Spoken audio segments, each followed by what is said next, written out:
আমার প্রতিদিন গোসল করার অভ্যাস ছিল এবং আমাদের বাড়িতে একটি মাত্র বাথরুম ছিল, যা বাইরে ছিল। বাথরুমে যেতে আমি সবসময় মনে করতাম কেউ আমাকে নজর রাখছে। বাড়িতে শুধু আমি এবং আমার ছেলে থাকতাম, তাই বাইরের কেউ আসতে পারে না। প্রথমে মনে হলো হ্যালুসিনেশন হচ্ছে, কিন্তু পরে বুঝলাম কিছু একটা ঠিক নেই। আমার ছোট ছেলেকে সন্দেহ করতে পারছিলাম না, তবে শেষ পর্যন্ত তাকে নিয়ে সন্দেহ দেখা দিল। একদিন সুযোগ পেয়ে তার ফোন চেক করলাম এবং সেখানে যা দেখলাম তাতে আমি স্তম্ভিত হয়ে গেলাম। আমার ছেলে যখন ছোট ছিল, সময়ের সাথে সে বড় হল এবং নিজে থেকেই স্বাধীন হতে চেয়েছিল।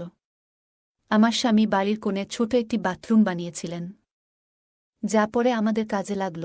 যেহেতু বাইরে যেতে অস্বস্তি লাগত, আমি প্রতিদিন গোসল করতাম। স্বামীর মৃত্যুর পর একদিন গোসলের সময় মনে হলো কেউ বাথরুমে উকি দিচ্ছে। চারপাশে তাকিয়ে কাউকে দেখতে পেলাম না। পরের দিনও একই ঘটনার পুনরাবৃত্তি ঘটায়। আমি খুব উদ্বিগ্ন হলাম। আমার ছেলে তামিম তখন ছোট ছিল, তাই তাকে বলতে পারিনি। সে খুব মিষ্টি ছিল, কিন্তু কাজকর্মে আগ্রহী ছিল না। কয়েকদিন পরে তামিম নিজেই এসে বলল, আম্মু, সব ঠিক হবে, চিন্তা করো না। আমি তাকে বুঝিয়ে বললাম, বাড়ির মেরামতের জন্য অনেক খরচ আছে, কিন্তু এই ঘর আমাদের নিজস্ব। তামিম বলল, আম্মু, আমার বিয়ে দিয়ে মেয়ের পরিবারের থেকে কিছু টাকা চেয়ে নিলে কেমন হয়? আমি তাকে কঠোরভাবে বললাম, এটা সঠিক উপায় নয়। কারো মেয়ে টাকা এনে দিলে তুমি কি সত্যিই সুখী হবে? আমি তোমাকে এমনভাবে বড় করিনি। তারপর একদিন এক মহিলা এলেন, যিনি তামিমকে প্রথম কোলে নিয়েছিলেন ছোটবেলায়। তিনি বললেন, তোমার ছেলে তামিম ভালো বন্ধুদের সাথে মিশছে না, তাকে কিছু বোঝাও। তুমি জানো তার বন্ধু কি করেছে? তোমার অবাক লাগবে। আমার ধারণা তোমার ছেলেও একই কাজ করেছে। সে বলল, আমি অনেক আগেই বুঝেছিলাম। আমি বললাম, নিশ্চয় মিথ্যে বলছে। সে বলল, না, সত্যি কথা। সারা পাড়া জানে। ঈশ্বরকে ধন্যবাদ, এখনো তোমার ছেলের নাম ওঠেনি। আমি বললাম, আমার ছেলে এটা করতে পারে না। সে বলল, আমি জানি সে ভালো ছেলে, কিন্তু যখন এমন খারাপ মানুষের সাথে মিশবে, তখন তো কিছু না কিছু হবে। বড়লোকেরা আইনের হাত থেকে বাঁচতে পারে, কিন্তু আমরা গরিবরা? তোমার ছেলে এমন কথা বলছে কেন? কোথা থেকে এসব শিখছে? এই চিন্তায় আমি একদমই শান্তি পাচ্ছি না।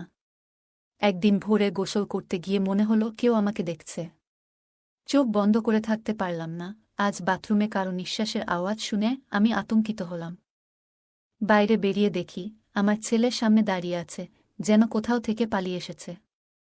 সে বলল, আম্মু, তোমাকে চিন্তিত দেখাচ্ছে। আমি বললাম, তুমি বেশি চিন্তিত মনে হচ্ছে। সে বলল, না, তেমন কিছু না। কি হয়েছে বলো? আমি জিজ্ঞেস করলাম, তুমি কি কাউকে যেতে দেখেছ? সে অবাক হয়ে বলল, এর মানে কি? ঘরে কেউ এসেছে। আমার গল্পগুলো তোমরা শুনো, কিন্তু সাবস্ক্রাইব করো না। দয়া করে গল্পগুলো ভালো লাগলে চ্যানেলটি সাবস্ক্রাইব করো। বাড়িতে কেউ ঢুকে কি করল? আমি বললাম, এখানে কেউ ছিল, কিন্তু পুরোটা বলিনি। সে বলল, না, কেউ নেই, কিন্তু আমি জানতাম কেউ তো আছেই। আবার একই ঘটনা ঘটল। বাথরুম থেকে বেরোতেই ছেলে দাঁড়িয়ে আছে। আমি স্পষ্ট অনুভব করলাম কেউ আমাকে দেখছে। এই বাড়িতে আর কেউ ছিল না, শুধু আমার ছেলে। কিন্তু সে এটা কিভাবে করতে পারে? আমার গোসল করার সময় কেউ কি আমাকে দেখছে? আমার ছেলে কেন এমন করছে? সে তো আমার নিজের সন্তান। একদিন আমার বন্ধু এসে বলল, তোমার ছেলে অনেক কিছুই জানে, পুরো এলাকার খবর রাখে। সে তানিশার কথা বলল, তার ১৯ বছরের মেয়ে মায়ের কথা বলল। আমি জানতে চাইলাম, কি রকম ভিডিও? তিনি বললেন, এখন একই ভিডিও ভাইরাল হয়ে আলোড়ন তুলছে। আমি জানতে চাইলাম, কে এই ভিডিওটি ছড়িয়েছে? তখন তিনি বললেন, তার স্বামী ভিডিওটি ভাইরাল করেছে এবং বলেছে কিছুদিন পর মানুষ ভুলে যাবে। যদি কেউ প্রশ্ন করে, বলবে ভিডিওটি মিথ্যা। আমি অবাক হয়ে ভাবলাম, কেউ এমনটা করতে পারে? আমি জিজ্ঞেস করলাম, আপনি কিভাবে জানলেন? তিনি বললেন, এসব ব্যাপারে জানা থাকাই ভালো। একজন স্বামী শুধুমাত্র টাকা কামানোর জন্য স্ত্রীর ভিডিও ভাইরাল করছে। আপনি কি ভাবছেন সমাজ কোথায় যাচ্ছে? আমাদের সন্তানদের সঠিকভাবে দেখাশোনা করা উচিত। তার মেয়ে সোনালির সাথে আমার ছেলের বিয়ে করার কথা ছিল, তবে তার মা শর্ত রেখেছিলেন। আমি বলেছিলাম, এটা ঠিক নয়। আমাদের মতো গরিবের মেয়েরা ধনী পরিবারে বিয়ে করবে না। বুঝতে পারলাম না। আমি তাকে বলেছিলাম, গরিবের ঘরে গরিবের মেয়েরা থাকুক। তুমি যদি চাকরি খুঁজে নাও, আমি তোমাকে সোনালির সাথে বিয়ে দেব। আমি বললাম, তবে তুমি সময় নিতে পারো। কারণ তাড়াহুড়ো করা উচিত নয়। এখন তো সব কিছু আমাদেরই করতে হবে। আমার ছেলে বলল, আম্মু, চাকরি না পেলেও কিছু টাকা পয়সা পেয়েছি, কিন্তু কাজটা ঠিক নয়। আমি জিজ্ঞেস করলাম, এটা ভুল কাজ কি? সে উত্তর দিল, আম্মু, পরে বলবো, এবং চলে গেল। আমি ভাবতে লাগলাম, এই কয়দিনে কি ঘটছে? ছোট ছেলে বা মেয়েদের ফাঁসানো হচ্ছে। আমাদের এলাকা বড় ছিল, অনেক গল্প ছিল। আমার বন্ধু জানত সব। আমি চিন্তিত ছিলাম, আমার ছেলে আগামীকাল কি করবে। কেউ একটা ভিডিও ভাইরাল করেছে, আমারও মনে হচ্ছিল যদি গোসল করি, কেউ আমাকে দেখছে। এই চিন্তায় মন খারাপ হয়ে গেল। আমার স্বামীর সাথে সুখে কাটিয়েছি। এখন এই বয়সে যদি কিছু হয়, কি করব? ছেলে যদি জানতে পারে, সে কিছু করতে পারবে। সে তরুণ, আবেগপ্রবণ, বাথরুম কোণে ছিল, পেছনের রাস্তায় একটা প্রাচীর। বড় স্কাইলাইট ছিল, কিছু লাগানো ছিল না, খুব উঁচু ছিল। আমরা কাপড় বা জাল লাগাইনি, কিন্তু এখন দুশ্চিন্তা হচ্ছে। স্নানের আগে স্কার্ফ দিয়ে ঢেকে দিলাম, যাতে কেউ দেখতে না পায়। রাস্তাটি উঁচু ছিল, আমাদের বাড়ি নিচে। আমি সবসময় ভাবতাম, এত কাজ করার পরেও একজন বয়স্ক মহিলা হিসেবে আমাকে কেন লক্ষ্য করা হচ্ছে। আমি তখনও 40 পেরোইনি। আমার ছেলে ছোট ছিল, আর আমি তার বিয়ে নিয়ে ভাবছিলাম। একদিন স্নান শেষে বাইরে এসে দেখি কাপড়টা জায়গা থেকে সরে গেছে। আমার মনটা খুব খারাপ হয়ে গেল। আমি তো কারো ক্ষতি করিনি। কিভাবে বলবো আমার ছেলেকে? আমি ভাবতে লাগলাম, কখন গোসল করি, কখনো সকাল, কখনো দুপুর, কখনো রান্নার পর। গ্রীষ্মে গরমের কারণে দিনে 2বার গোসল করতাম। তাই এতবার গোসল করা অস্বাভাবিক নয়। আমি আমার ছেলেকে বললাম, যখন আমি গোসল করি, মনে হয় কেউ দেখছে। সে বলল, আম্মু, এটা তোমার মনের ভুল, চিন্তা করো না। তার এই কথায় আমি অবাক হলাম। সে এত সহজভাবে নীল কেন? এমন প্রতিক্রিয়া আশা করিনি। যদি কেউ মায়ের বিষয়ে এমন কথা বলে, ছেলে সাধারণত রেগে যায়। কিন্তু আমার ছেলে কোনো মন খারাপ করেনি। আমি ভেবেছিলাম, সে মন খারাপ করবে। সে কেন বলল না যে আমি তার মা, এবং এটি একটা বড় ব্যাপার। তাই আমি নিজেই ভাবলাম, যে এটা করছে, তাকে খুঁজে বের করব। এই বিষয়টি সহজ ছিল না, তবে আমি আমার বন্ধুকে বললাম যে আমি তার ক্যামেরাযুক্ত ফোনটি একদিনের জন্য ধার নিতে চাই। সে জানতে চাইল, কেন? আমি বললাম, পরে বলব। আসলে আমি ফোনটি বাথরুমে রাখতে চেয়েছিলাম, যাতে বাইরে থেকে কেউ দেখছে কিনা তা ধরা যায়। আমি ফোনটি নিয়ে বাথরুমে এমনভাবে রাখলাম, যাতে ক্যামেরা রোশনদানের দিকে থাকে। রেকর্ডিং দেখে আমি চমকে গেলাম। পরের দিনও একই কাজ করলাম। পরে বন্ধুটি ফোন চাইল, বলল তাকে প্রায়ই ব্যবহার করতে হয়। তাই বারবার ফোন চাওয়া সম্ভব ছিল না। আমাদের এত টাকা ছিল না যে বাথরুমটি অন্যত্র স্থানান্তরিত করতে পারতাম। অনেকেই এসে টাকা চাইত, কিন্তু আমার ছেলের কোনো স্থায়ী চাকরি ছিল না। সবাই বলছিল, যৌতুক দিয়ে বিয়ে করিয়ে দাও আর নিজের কাজ শুরু করো। আমি ভাবছিলাম, আজকাল মানুষ ভিডিও থেকে প্রচুর টাকা উপার্জন করছে। কিন্তু এ ধরনের ভিডিও করা সহজ নয়। একজন স্বামী যদি স্ত্রীর ভিডিও ভাইরাল করে, তাহলে সে অনেক টাকা কামাচ্ছে। তাহলে কি একটি ছেলে তার মায়ের ভিডিও ভাইরাল করতে পারে না? যদি কাজ না থাকে আর জীবনে স্থায়ী কিছু না থাকে, এমনকি সে একটি গাড়ির শোরুমেও কাজ করছিল না। আমি তার কাছে গিয়ে বললাম, তুমি যাকে চিন্তা করছ, তার সাথে এমন আচরণ করবে যে সে তার স্ত্রীর ভিডিও ভাইরাল করেছে?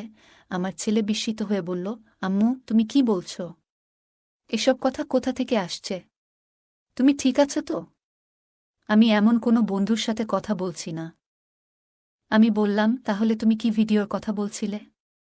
আজকাল এমন ভিডিও ভাইরাল হয়, যেখানে মহিলারা নাচে বা অন্য কিছু করছে। আমি তাকে সতর্ক করলাম, যদি আমি জানতে পারি তুমি খারাপ কিছু করেছ, আমি তোমাকে ছাড়ব না। সে বলল, আম্মু, আমি কেন এমন কাজ করব?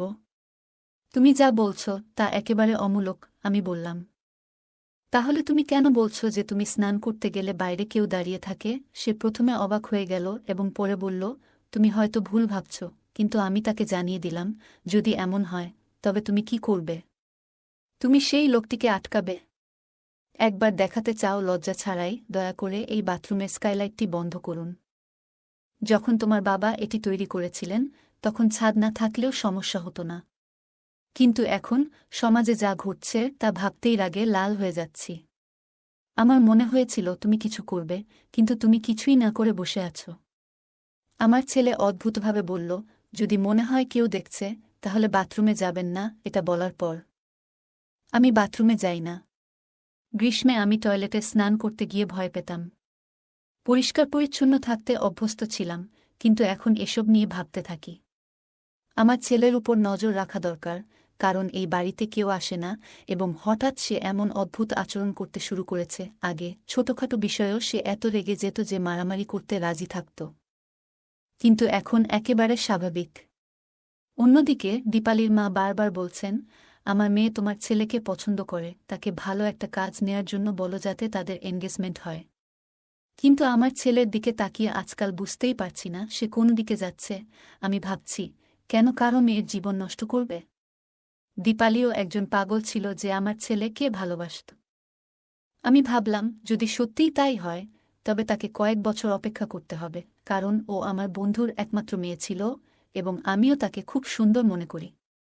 আমি ছেলের উপর নজর রাখতাম যখন সে বাড়িতে থাকত না, আজকাল সে বাড়ির বাইরে থাকত। একদিন আমি খাবার না খেয়ে গোসল করতে যাই। তখন আমি তার রুমে তার ফোন পড়ে থাকতে দেখেছি। আমি ভাবলাম, তার ফোনে কি আছে তা দেখে নেব, কারণ আমি তার মা। আমি ফোনটা চেক করতে পারি, তবে যদি সে ফোনটা লক করে রাখে তাহলে কি করতাম? ফোনটা চালু করার সাথে সাথেই বুঝতে পারলাম সে লক করেনি বা কোনো পাসওয়ার্ডও সেট করেনি। মায়ের কাছ থেকে কিছু লুকানোর দরকার নেই। আমি গ্যালারি খুললাম। সেখানে একটি ভিডিও ছিল। ভিডিওটি খুলতেই আমার হৃদয় ডুবে গিয়েছিল। ভিডিওটি বাথরুমের ছিল। ভিডিওতে যা ঘটছে তা স্পষ্ট ছিল। আমার চোখে জল এসে গেল। আমি বারবার দেখছিলাম যে আরও ভিডিও আছে কিনা, কিন্তু একটি মাত্র ভিডিও ছিল। হঠাৎ কেউ আমার কাঁধে হাত রাখল।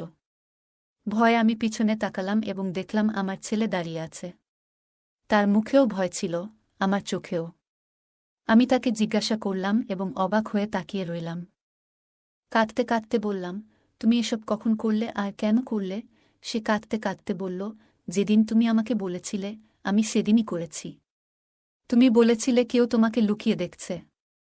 আমি ভেবেছিলাম তুমি রেগে গেলে চিন্তিত ও ভয় পেয়ে যাবে, তাই কিছু বলিনি। ঠিক করেছিলাম যে এইসব করছে তাকেই ধরব।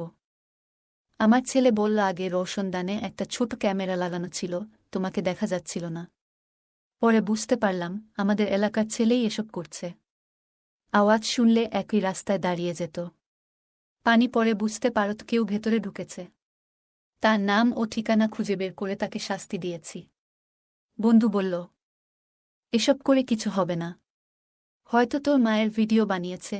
আমি তার সাথে কথা বলছিলাম এবং তিনি বলছিলেন, আজকাল কিছু লোকের সাথে কথা বলেছি এবং জানি আপনি যদি তাকে ধরতে চান তাহলে হাতে নাতে ধরতে হবে। সারা পাড়ার সামনে ধরা পড়লে কেউ তাকে সমর্থন করবে না। তিনি আরও বললেন, আমি আপনার চেয়ে বেশি রাগান্বিত, কিন্তু আমাদের ধৈর্য ধরতে হবে। এই ধরনের লোকদের ধরা সহজ নয়। আপনি বলেছিলেন যে একটি মেয়ের ভিডিও ভাইরাল হয়েছে এবং এটাও তার কাজ, কিন্তু সে স্বামীকে দোষারোপ করেছে।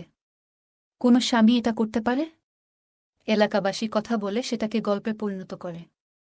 এই ছেলেটি আমাদের পাড়ার সবচেয়ে খারাপ ছেলে। সে অনেক মেয়েকে অপমান করেছে, কখনো কখনো জ্বালাতনও করে, কিন্তু এবার সে আমার হাত থেকে রেহাই পাবে না। আমি ভাবলাম, আমার ছেলে অপরিচিত নয়, তাহলে সে আমার সাথে এমন করল কেন? এই সমাজ কোথায় যাচ্ছে? কিন্তু আমার নিজের উপর খুব রাগ হচ্ছিল। আমার ছেলে একটি সঠিক পরিকল্পনা করেছিল এবং ছেলেটি রওশনদান থেকে মনোযোগ সরালেই তাকে ধরে ফেল। সে চতুর ছিল, কিন্তু এলাকার লোকজনও তাকে দেখেছিল এবং তাকে আটকানোর জন্য যথেষ্ট ছিল। সবাই মিলে তাকে ধরেছিল, পুলিশ মোবাইল ইত্যাদি নিয়ে গিয়েছিল। পুলিশ আরও জানিয়েছে অনেক মেয়ের ভিডিও করা হয়েছে এবং এ নিয়ে অনেক মামলা হচ্ছে। আমরা বাথরুমটা বন্ধ করে দিয়েছিলাম। আমার ছেলের বিয়ে চলছে দীপালির সাথে এবং তারা এখন বিয়ে করতে যাচ্ছে। তবুও আমি ভাবছি এই ঘটনাগুলি আমার মাথায় আসে এবং আমি খুব রেগে যাই। এইসব আমার বন্ধুত্বের কারণে হয়েছে। সে লোকজনের গল্প বলত। এখন তার মেয়ে আমার বাড়ির বউ হতে যাচ্ছে। যদিও আমার বন্ধু খারাপ ছিল না, কিন্তু তার আচরণ পছন্দ করিনি। আমি ভাবতে লাগলাম, আমার ছেলে কেন এমন করল? আমার ছেলে তো আমার সাথে এমন করতে পারে না। এত ময়লা নিয়ে সে আমার মন ভরে দিয়েছে যে আমি আমার ছেলের কথা খারাপ ভাবতে শুরু করলাম। কিভাবে আমি আমার ছেলেকে বড় করেছি, আমি তাকে সঠিক কাজ শিখিয়েছিলাম, তবে আমাদের সমাজে অনেক অপ্রত্যাশিত ঘটনা ঘটে। আপনার জীবনে কি কখনো এমন কিছু ঘটেছে? অনেকেই এমন পরিস্থিতির মুখোমুখি হয়েছে। পুলিশ তাকে ছেড়ে দেয়নি কারণ তার বাঁচানোর মতো কেউ ছিল না। পুলিশ তাকে গ্রেফতার করেছে এবং শাস্তি হওয়া উচিত কারণ কারো মেয়ের সম্মান নিয়ে খেলা অপরাধ। আমি স্বস্তি পেলাম কারণ আমার ছেলে এটা জানতে পারেনি। নইলে সে সারা জীবন আমাকে কিভাবে ভাবত। গল্পটা কেমন লাগলো জানাতে ভুলবে না। আরও মজার মজার রোমান্টিক গল্প শুনতে চাইলে ভিডিওটি লাইক, শেয়ার এবং চ্যানেলটি সাবস্ক্রাইব করতে ভুলবে না। ধন্যবাদ।